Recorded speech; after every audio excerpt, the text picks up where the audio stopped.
Hi, everybody. Welcome to Conversations with Calvin. And this is like session number two with Mustafa Ammar. And chronologically, hey, this is the day before Christmas Eve.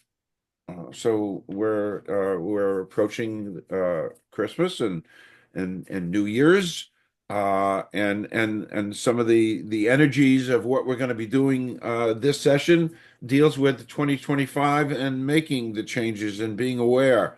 Uh, uh, Mustafa Ammar, the exigencies and the magic of the universe got us together, and we share some great bonds of commonality, and that's why we keep doing this. This is our second official interview. We're and Mustafa is going to give a little bit of his life history. By the way, I have to say this. I have to say this. I did some research this morning before he went on air, and there was this great movie that came out in 1961 with one of my favorite actors, Tony Curtis. The movie was called The Great Imposter, and it was about this. It's a true story. It was about this guy, Ferdinand Damara, who was an imposter. He did all these amazing things, but it wasn't him, but he was doing it. So the opposite of that is Mustafa Ammar, because he's done so many amazing things that there should be, by the way, Mustafa, there should be a movie about your life because it's that interesting. And I've been really serious. I'm just silencing my phone. Uh, I mean, what you've done from you're going to talk about it from pharmacy to diplomacy in Beijing, and investment banking, and writing books, and now coaching the Passion MBA. And now today with all the stuff, and we're going to talk about time to move on. And you see how exuberant I am because they're trying to unpack you.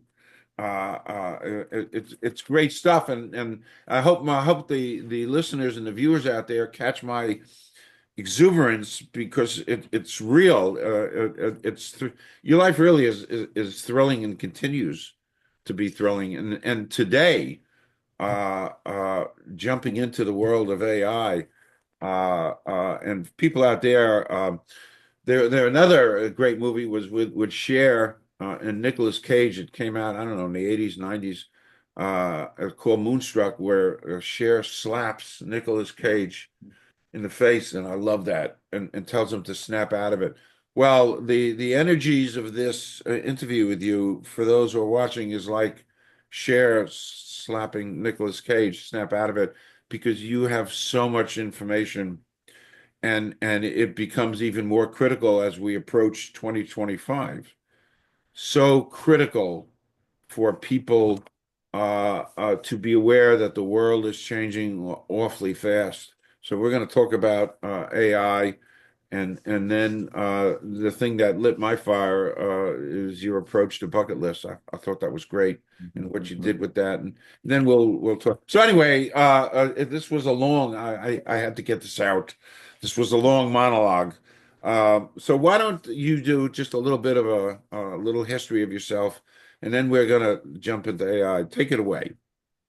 Thank you so much, Calvin. It's always a pleasure being a guest on your amazing podcast. Also, always pleasure talking with you because we have done this quite a few times. Always interesting exchanging notes about many things.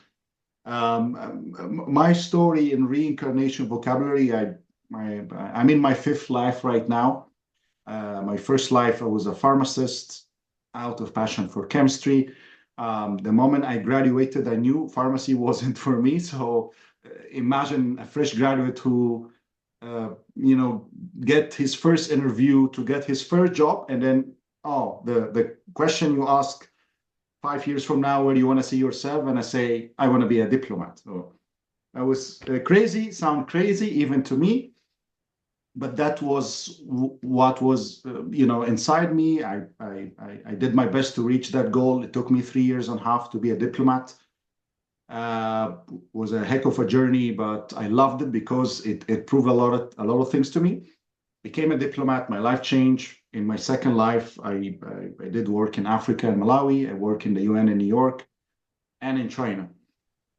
In China, and after 10 years of diplomacy, I've reached the conclusion that this is the peak of my career and I have to move on. Didn't know where to move on or what to do. So I spent a bit of time on understanding myself again and the values and the purpose that I'm going to pursue in the next life. It was investment banking. So I moved to the Asian Infrastructure Investment Bank, AIIB. At that time, 2016, it was a startup multinational development bank, very similar to the World Bank 75 years ago, for example. And I was lucky to join the bank in the first year of operation. So for 4 years, I've been in charge of business development. I was able to bring the bank finance and potentials and resources to different countries, including mine, Egypt. Was lucky to bring $1.2 billion worth of finance and investment in infrastructure. And by the end of those 4 years, I was like, okay, I think I reached also the peak of my career again. I didn't see investment banking forever for me. And I wanted to move on. So I wanted to pursue other things in life, including being my own boss, running my own coaching business, helping as many people to also reinvent themselves in the same way I did it several times. So I launched my coaching business, the Passion MBA. And luckily, over the last few years, I helped hundreds of people to reinvent their careers, find purpose again in life, because it's almost the story of every one of us. Mid-level career, mid-level crisis, there's somehow a need to reinvent yourself. I was lucky enough to apply all what I learned in life on them and help them to pursue a new purpose, a new career, a new business in life. In my fifth life, I was just looking to expand that. So it's almost where everything is coming together on all those previous journeys. And speaking of AI, AI is here, is not the future anymore. It's changing already the way we work. 2023, 2024 has been very critical in the history of AI. 10 years from now, we will speak more about that when we know what would happen. But AI is coming to steal millions of jobs. And I learned in every career transition to read the history, read the future and see the change that would happen if I didn't act. And now if I just try to look at the future of work and how AI will impact that, I see millions of jobs disappearing. I see millions of people are staying home doing nothing. If they don't reskill themselves, if they don't act proactively in a quick and smooth way, for me, it sounds so scary. So what I'm trying to do right now with also my partners is to expand our investment capacity as a venture capital firm that invest in the future of work. So we want to support as many startups, as many companies that support everybody who want to reinvent themselves, their careers, learn the skills needed for the future of work, master AI, be always on the top of AI. And on the top of all of that, which we'll talk about in the book, being a career shapeshifter, because at least in my personal experience, the only way to outsmart AI is to be a career shapeshifter. And we definitely can talk more about that. Yeah. And that's part of the title that you had sent me, Outsmarting AI, Shapeshift Your Career and Discover Your Zone of Genius. Um, uh, I, for example, I've had some as a septuagenarian, as an older guy, I'm not supposed to really care about AI, because it's I'm in my 70s, barely. I'm getting closer to the age, but I had someone sit down with me a couple of weeks ago, somebody I interviewed, Joseph Raina, and he spent an hour and a half with me teaching me things about AI, and I took my novel. Which I'll show. There's a tortoise in my hair, and I stuck it into one of these AI platforms for it to have and keep. and then I asked it to review it. And then I asked it to compare me to other authors. So in 4 seconds, 4 seconds, it spit out everything I wanted. Now, the converse of that is 11 months ago, I gave a reputable literary magazine my Mhm. novel for them to review, and it took 10 months, 10 Wow. months, 10 months to get a review, which was pure garbage. Garbage. I'm sure there was a person who did it, but had no clue what. So the point being, uh, this was the AI platform I was using was great. It was Yeah. wonderful. Correct. And now I ask it everything, literally everything. So I'm going to just throw this to you. Uh, um, just thinking. So I saw my eye doctor the other day and gave me some prescription, and I went home and I plugged it into AI and I asked AI and I said. Yes, you should be taking this and blah blah. So my question to you is, uh, can AI in some ways replace a doctor one day? Yeah, yeah. There are millions of jobs will disappear. You might not need your lawyer in the future anymore. You might not need your accountant in the future anymore. Uh, you might not need somebody to write you something. Like 4 or 5 years ago, I used to like hire 5 or 6 writers who write my blog post. I don't need it now. Now I just throw my idea, into one of those apps or AI tools. I get some feedback. I give more orders and more tailored, instructions. It gives me back some stuff. It doesn't take as I don't know 20-30% of the time I used to take when I just sent to those guys. I get two writing different things and I compare and give more instructions. Uh, Now I create marketing plans to sell my course.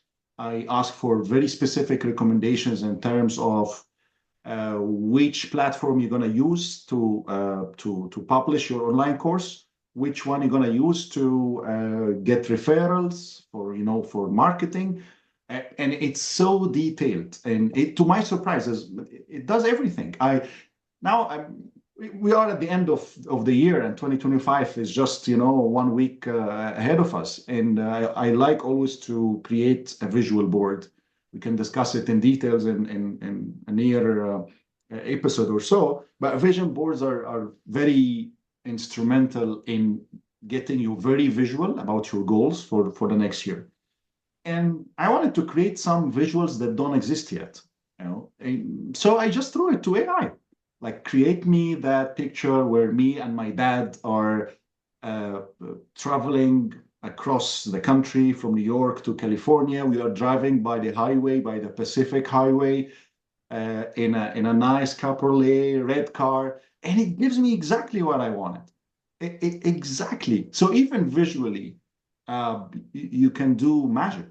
Uh, Recently, I've been because I do a lot of speaking engagements in universities, and I had always those visual ideas that I share about career journey, and I wanted to create that through one of the AI tools, and it helps you to create the whole journey, whatever you want to tell in a nice short video. It does it very very specific. So the answer to this, I think, first step to outsmart AI is don't be afraid of AI. It's here to stay. It's revolutionizing the way we work forever, the way we learn forever. So dance with AI, be friend with AI, slowly learn about AI. Engage one or two tools every day to learn about AI. I'm doing recently. I've been doing voice training, and I found that there are dozens of those AI. apps that you can help you to train your voice in many different ways. So it's magic. Wow. You know, a lot of people don't realize that AI is, quote, been around a long, long, long time. And there was a movie that came out, again, I'm an old movie guy. There was a movie that came out in the 60s called 2001, and it was Stanley Kubrick, great director. And Arthur Clarke wrote the book 2001 about a spaceship going out. There's some mystery in space, and so they had to go investigate it. But at some point, again, this came out in the 60s, and I was in pharmacy school, as a matter of fact, at the time, and went to see it, and went to see it. After eating a tuna fish salad sandwich, there was no chemical help for me to go see it. I just went to see it, and there, the computer of the spaceship, Hal, is taking over the spaceship, Yeah. and so for me, in my simplistic way, this was a beginning of AI. Uh, it was the beginning of 100%. AI. I think the only change is that the pace of AI engaging in every single aspect of our life is faster than is 100 times, 1,000 times more than any other time. And now is okay. Now is the time to act. If the last 10 years, 20 years, 30 years, we never acted, we never thought it would happen in our lives. Now it's happening. So the urgency must be there. So let's say I'm 25, 30, I recently graduated, from college. I'm doing whatever I'm doing. Now, what are some of the steps I need to start doing with either the career that I have or branching out into something else, time to move on again. Are there some tips and things, suggestions you could? Sure, sure. If we just visualize how the world will look like 20, 30 years from now, just to try to create this image and then build on that. So what will happen in the future is that AI will take over millions of jobs. Most probably, those millions of jobs are the very specialized jobs. So anything with robotics, any labor work, any physical work will be, taking over by AI and robots. Any specialized, very specialized work, as we said before, legal work, accountancy, all those work will be taking over. So if we imagine that future of work, it will be like business leaders, business owners on the top, uh, AI robots in the middle, and then a few laborers that they have to be there just to support the work of AI and robots. So for 8 billion people, how that would work, because most of us were working in the middle. So if I just reflect on that, and I say the first step is to start learning about AI, just engage in learning one or two tools every single day, like every single day, whatever you are doing in your work, in your study, have in embedding a couple of those tools just to keep you, in that pace. The second is to know that if you specialize in one tiny specialization, your job or your career will go, distinct in a short time. So whatever you are specialized in, that you only about it, you don't know anything else, know that 5 years from now, 10 years from now, AI will take it from you. So the the the other side is to be a shapeshifter, a career shapeshifter. And being a shapeshifter in mythology is a being that is able to change its forms in many different ways. And that somehow it's connected to immortality. So if you are a shapeshifter, you are able to change all these forms depending on the situation. So being a career shapeshifter is being that person who is all able to adapt to the change that is happening all the time and shape shift whenever is needed. Also, proactively shape shift. When I know that my job will disappear, like when I was a pharmacist, and I knew somehow I was in danger also as a pharmacist, I didn't enjoy it much, but then also I knew what would the market look like 5 years from now? And I say, no, I don't want to be in this market. So proactively adapt to that. So being a career shifter is the main solution. And we can talk more about those steps, how to be a career shapeshifter. Um, yeah. For example, as I'm learning about AI as an old timer, one of the things I picked up is it becomes an art form to know how to ask AI to give you what you want. And so that's a whole new career in and of itself. It's called prompt engineer. Exactly. I mean that's an art form. That's a whole new. You got to ask AI to you got to know how to ask it what to get out of it. So that, but what are the steps of shapeshifters? Uh, Yeah, being a shapeshifter, you know that you have to be more in the generalized education than being in one tiny specialization.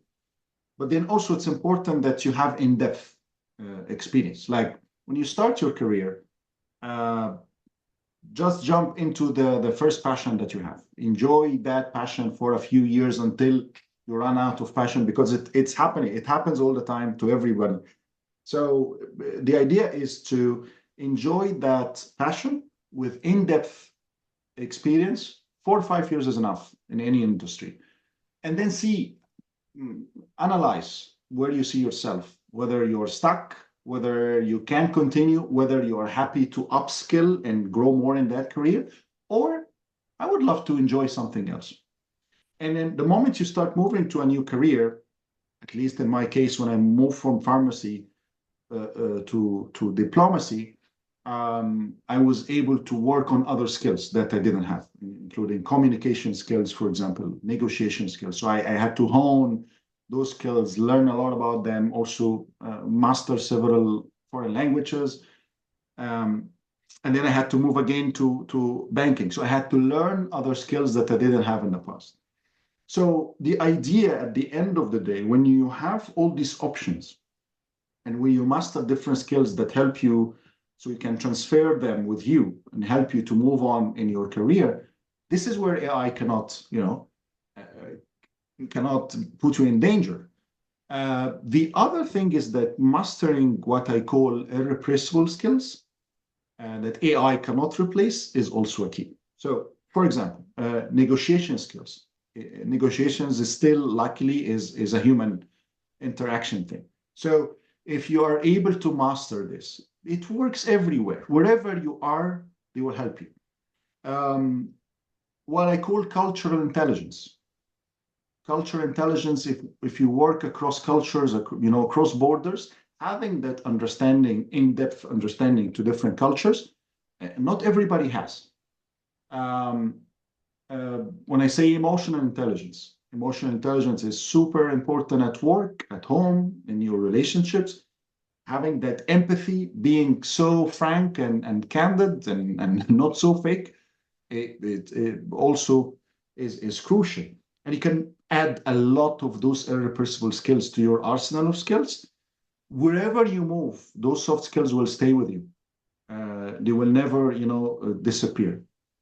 On the other side, your hard skills could be replaced by AI. I used to be good at accounting at some point because I was good at math, but I know I don't have passion for it, and at the same time, you can have somebody else do it for you. So focus.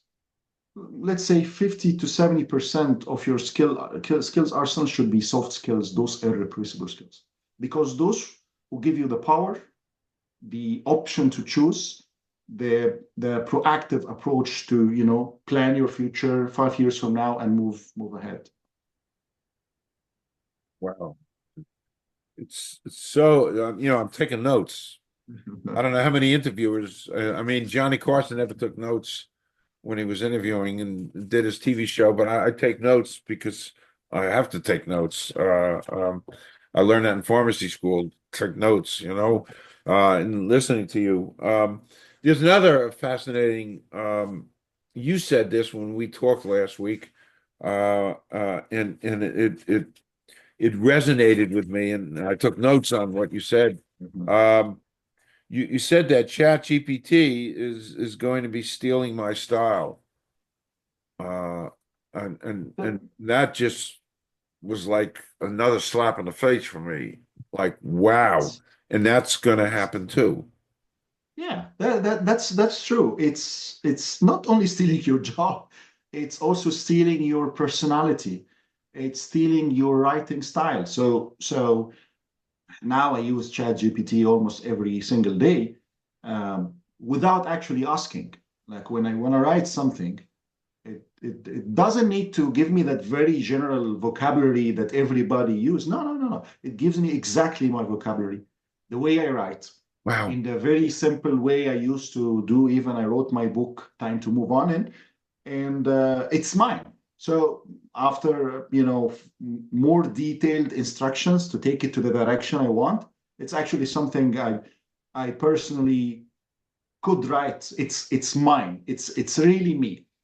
It it goes both ways. It's good and bad, right? Because also, wow, it's good because it's taking away the time and the effort of writing every single word of that.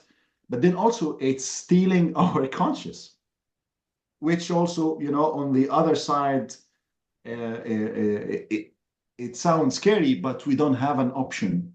Yeah. No. We really don't have an option. Is the ones who going to lead the future are the ones who are able to deal with AI.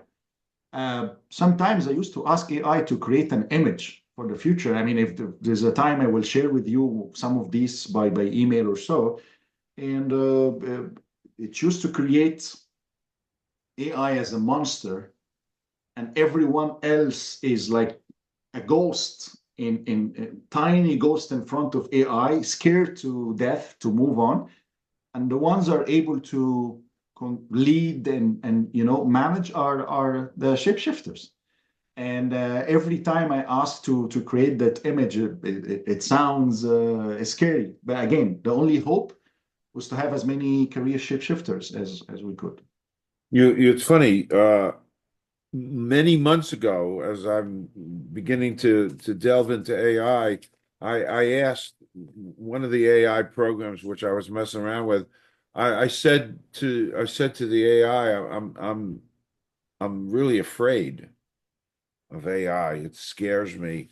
Can you can you give me a picture of me showing my fear of AI? And it in 3 seconds it spit this out. Wow, yeah, Isn't that wow. funny? Yeah, wow, Show me how I'm afraid of AI, and that's wow, what it did. wow. Um, and as a journalist, I think we discussed this last week. As a journalist, um, uh, AI one day is going to be able to write my whole story for me. Uh, 100%. 100%. What's happening in Hollywood right now, the last couple of years, is because AI also will steal jobs there. yeah. Uh, uh, so I think being a career shapeshifter is the only hope.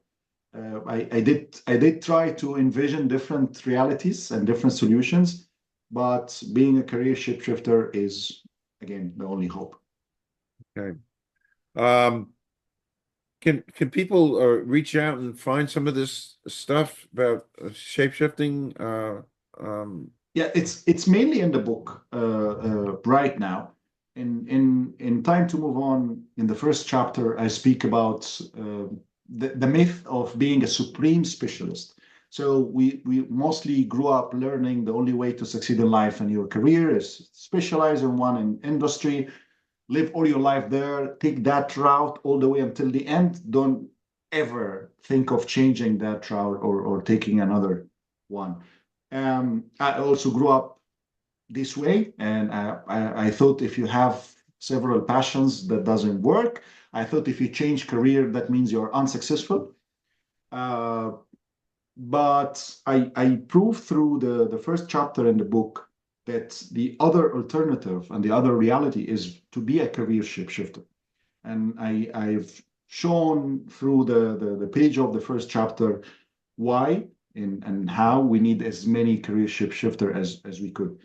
Uh, Hopefully the coming journey will be enforcing that through also our venture fund investment in supporting as many companies and startups that support the future of work. So helping, for example, reskilling, supporting teaching skills in the most seamless, smooth way, supporting skills verification, because also if you focus more on skills, how we can verify that you learn that skill to the required level, so we can support the process of marrying the employee again back to an organization or corporation that value that skill. Again, earning a degree right now would take sometime between 3 to 5 years. It's very costly. It's irreversible because I know a lot of people in the mid of their PhDs that regret taking it, So how we can support teaching a skill that would take 3 to 6 months and you excel at that level and verify that you learn that skill and support the process of, you know, marrying that to the new organization, the need of the corporation. This is where we are at right now. Okay, and that's addressed. What? Yeah, exactly. Yeah. Exactly. Hey, I haven't done this now, and I think to complete me, uh, I'll be ordering this later today. No, I'm serious. To complete me because I'm just filled with so many questions about all of this, and I think it would be a good thing for me to really have much more knowledge about this. It's like a light bulb listening to you, and you're talking about chapter one and shape shifting, and you saw a light bulb just went on. I need to because the next time we get together, I would have read this and take notes and pursue more of this. It's so critical. It's funny. I talked to my son. He lives nearby, and we were talking the other night about. I knew I was going to be, interviewing and talking about AI, and he's talking about AI. He's in the television industry, and he worries about it, Yes. and he does worry about it. So I'm going to get this for him as a gift, um, Yes. and that'll be our next. We'll delve into this. Uh, it's like it's a wow, this whole thing. And it's funny. A bunch of years ago, early in my journalism, I went to a 3-day symposium in New York called Singularity. Um, and that's Ray Kurzweil, and he's got like about 100 PhDs. They're all honorary. And it was so interesting because you just said something, Mustafa, um, relative to AI, and the theory of, and there's a university that deals with singularity. What is singularity? Well, in the year 2030 or 2040, a man and machine become one. Kind of Yeah. scary. Yeah. So for this symposium, 3-day symposium, and I went as a journalist, which was great. I Yes. don't have to, Yes. spend $1,000 to go. I was covering it. I actually got a chance to talk to Ray Kurzweil, this Oh. genius. Mhm. He takes 160 supplements a day, and I take Wow. only 60. Uh, and Oh. of course, I was born out of a pharmacy. But the interesting thing, because you're talking about you're you're you're talking about how AI can capture your essence and your style, and Consciousness. Yeah. he had 30 or 40 scientists from all over the world at this symposium. He also had Ken Jennings, who won a lot of money in Jeopardy and who actually competed against IBM's computer to see who was smarter. I think the computer beat him. I think, but he had a Russian scientist there talking about the research he's doing. He was the. It's like we use a USB switch to transfer information. He was Yeah, trying to develop a switch that will take my essence up here yeah. and take it through a USB switch and put it into like a Terminator cyborg. Oh, oh, oh. So giving me it was kind of scary actually, but then It is. again intriguing because it was giving me immortality because here you have a cyborg and my essence, who I am, what we all are, is this thing up Yes. here. And if you can take all of this and put it into something that can never break, hey, it's not, Yes. I mean, I don't know, Yeah. but that's some of the things that we're heading down the road to. Um, Yeah, because I mean, it depends which hands you have this power in. If it's in a good hand, good for us. If it's in a bad hand, which we cannot control, then it's sad for the whole humanity. But our goal here is to always have us as human on the top of this. It can be good for millions of reasons. And we don't want that to impact millions of people and their lives and their jobs, because if no one does anything about it, 5 years from now, you will see already millions of people are staying at home doing nothing, unemployed, uh, uh, uh, has the minimum to live.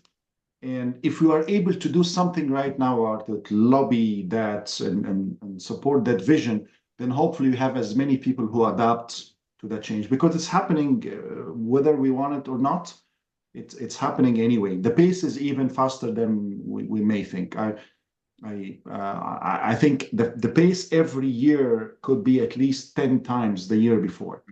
So that fast. what I have seen in 2023, 2024, no, there's nothing close to that. So 2025 will be even, could be 10 times more.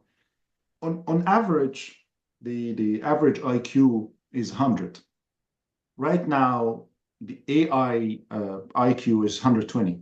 So that's an IQ of a very smart guy. But that 120 will not stop there. It will continue, you know. At some point, it might be 500. At some point, it might be 1,000. How we gonna deal with that? This is the real challenge, especially in what I care about, the future of work and how people find purpose in life and work as well. Okay. Uh, I'm taking a deep breath. I think we should move on for now. But the next time we come back, we're gonna really plunge into this because I'm gonna have it in my hands and I'm gonna digest it.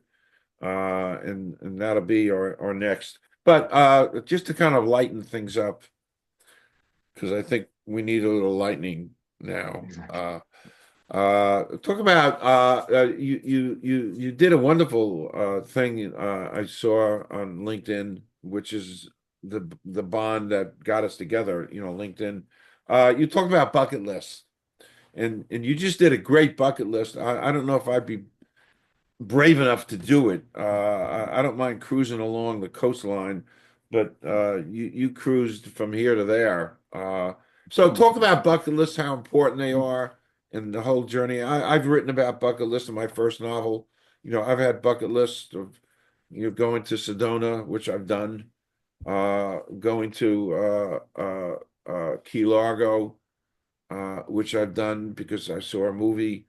So I actually that was on my bucket list. So one day I watched Key Largo for the 50th time. Uh, we never talked about this, and I'm a great believer in bucket lists. I watched Key Largo. It's a deep deep part of my life with Humphrey Bogart and Lauren Bacall and Edward G. Robinson. It came out in the late 40s, early 50s. Just something about it that I attached to. So one day, I don't know, 20 years ago, I watched Key Largo, and it was always I always wanted to go there. It's the Florida Keys. It's beautiful. It's just this little strip of land. It's only 3 blocks wide. And I watched the movie Key Largo, and when I was done watching it, knowing it was on my bucket list, and I was in a crazy place at work. The world was changing. We just talking about that. The world was changing. So I said to my poor wife out there, who has to endure all these changes and these things. Yeah. I said to her, you know what? I'm going to Key Largo tomorrow. She said, what? I said, it's my bucket list. I'm just gonna go. And she thought I was out of my mind. She still thinks I'm out of my mind. But I went, not the next day, but 3 or 4 days later, I went down. I flew down to Fort Lauderdale, and I spent a week. And I Oh, found that little dock where Humphrey Bogart and Lauren Bacall stood. And I took my shoes off and I put my foot on the dock, and that was my bucket list. So talk to me about bucket lists. thank you, Calvin. Yeah, I mean, those little feelings when you have something in mind that you want to realize or achieve or go to that certain place, and then the moment it happens is the moment where it's a sign that the universe, God, is helping you to realize one of your dreams. So it's that very small little message. Recently, as you mentioned, I was on a transatlantic cruise. I remember when I was a teenager, 14 years old, I saw that picture of a small beach in the Caribbean. I don't know which island is that. And planes are going down right by the beach. And it's like, for me, it was, wow, what if I'm there? What if I feel that feeling or I see it? I would love to be there. So I had always that idea in my mind. I would love to be there. And whenever I see it in a video after that or so, oh, wow, I would love to go there. Um, Meanwhile, I always love the idea of going in a massive sea ship or sea cruise that goes across the Atlantic. So I was lucky. I booked when I was back in Miami. I decided not to fly back to Europe. I thought I would take the sea cruise back to Europe. It takes me 23 days. It's fun. Enjoy it. So I think it was the fourth or fifth day, I realized that I'm going to the same island that I used to see in all those old days, and I decided I have to go. Like I really have to go. It was an amazing feeling because all those moments when you were manifesting, visualizing yourself being there, it's finally happening. I had a group of friends with me at that time, and all of them say you were a child. You were just laughing like a 5 years old child, and that's actually my feeling when I used to look at it when I was a teenager. So um, the idea of having a list of a bucket list of things that you want to achieve, no matter how small they are in life, they are the small energizers to you. You know, it doesn't really matter, whether you go to that island or not, or that place or not, but it's what keep motivating you. So it's the gas of your journey. So the more you are able to realize and achieve, even if they are small, the more you can look at up bigger dreams or things to realize. I would give you another example. I was in China, and that was 2011, and I went to a restaurant which I loved so much. I really loved it. And for just in a moment, I was with a friend, and just in a moment, I envisioned that me, my parents, my brother and sister are with me. And I thought, wow, if they all come to China, I would take them to this restaurant. I just thought about it. And I actually, I told my friend, you know what I really would love to have? He knew it. He said, yeah, having all your family here. I said, how did you know that? Wow. Uh, 4 or 5 years down the road, it happened that my parents were there visiting me, only my parents. And then somehow my brother was sent on a mission to come also to China instead of going to another country. And then my sister came in another our organized trip. So what happened is we had only 4 hours. The whole family is gathering in the city. Wow. Only 4 hours. So my sister comes, arrive at 5 p.m., 9 p.m. my brother will leave. Okay. So when I get to know that this is happening, I said we have to go to the restaurant. We have to. No question about what type of food, no question about anything. I take you right away. I brought my sister from the airport, somebody else, I sent him to bring my brother from where he is. The whole family gathered. I took all of them. And that was one of the best moments in life.